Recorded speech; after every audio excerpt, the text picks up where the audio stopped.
3-5 stack. What are the challenges there? Some of the challenges start because it is unusual. You don't see a lot of it in this conference, and so that's something we got to recognize and change a few rules in the run game and protections.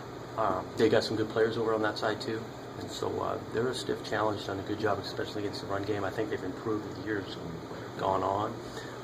Even shoot a couple weeks ago playing UCLA, so slowed them down to 17 points. So they're a good outfit. What does that style do? What does that scheme? Well, there's a lot of movements that's created, to play a 3-3 stack more or less, and so there's a lot of movement between the three linebacker play and that D-line's moving around, and so they're not going to stay in the same spot. It can make it tough. You mentioned UCLA, they were able to slow them down. They obviously won at Oregon too. Yeah. Specifically look at those two games a little bit. What were they able to do to slow those games down? They tackled really well. They can confuse or create some havoc on the passer at times. And they're pretty stout against the run, in regards to some of that movement. They did good things against both those schools. You lost arguably your best running back over to the defense. You lost arguably your best playmaker over to the defense.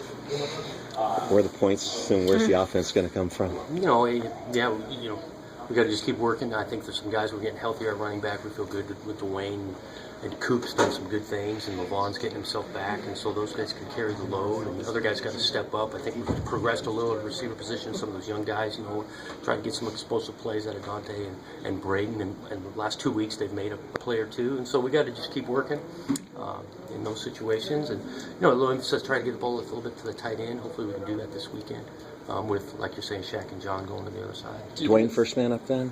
I don't know. We're going to see how this practice week's gone. They shared these reps this week, but we still got a day tomorrow, and then we'll kind of sort that out. And do you still have any sets with John over on offense, or is he strictly defense now? He's pretty much heavy defense, yeah. Are you limited in what you can call based on how much you guys have struggled this year? And do you have less access to the offense than you kind of hoped you would at this point? I don't know if it's access. I do think that we've always looking to be more consistent, and that just hasn't played out at the level we'd like. But I don't know if I'd describe it as limiting.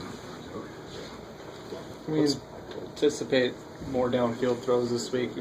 Pearson talked at his conference about trying to open it up a little bit more. Is that something that you guys are going to try to do? Hindsight 2020, you like to do that a little bit more. We'll have some calls this week. At the same time, they play some soft coverage at times, and the coverage needs to dictate to stretch it. But we need to complement with more explosive plays in the pass game. There's no doubt.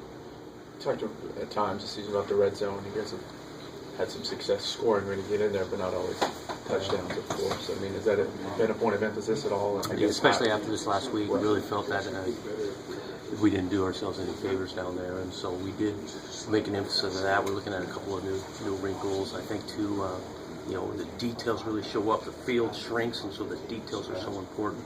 So we made an emphasis on that. What have you seen from Dwayne and Levon since they've been back this week? You can tell they got their legs underneath them. Again, they've had some less carries the last few weeks because they've been banged up. I thought they're fresh and ready to go. Seiler seems to be making a few more plays, but he still just looks tentative out there a lot of the time, and like he's afraid to make mistakes and gets off of his first read pretty quick. How's he coming along?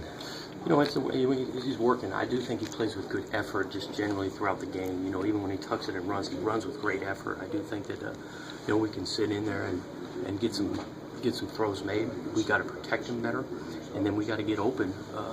I think it's that fine line too of what is truly open. If the guy's somewhat close to him, but that's really open at this level, we got to be able to stick that on him. So it's just a combination of things, and not disappointed at all in the way Seiler's approached things and worked. He works really hard, he plays hard, and we're all in this together. When you're looking at the film, are you seeing guys open downfield he's not seeing, afraid, tentative?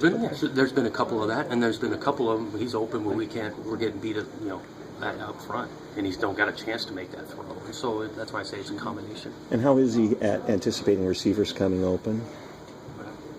I think that's he's been okay there. We can grow there as well. Offensive line-wise, are you guys getting a little bit healthier there? Anybody potentially coming back? Some guys are getting some turns, yeah. Even Ben Reed's gotten some snaps. Deck's gotten some snaps. We'll see if they're ready for them. They're questionable right now.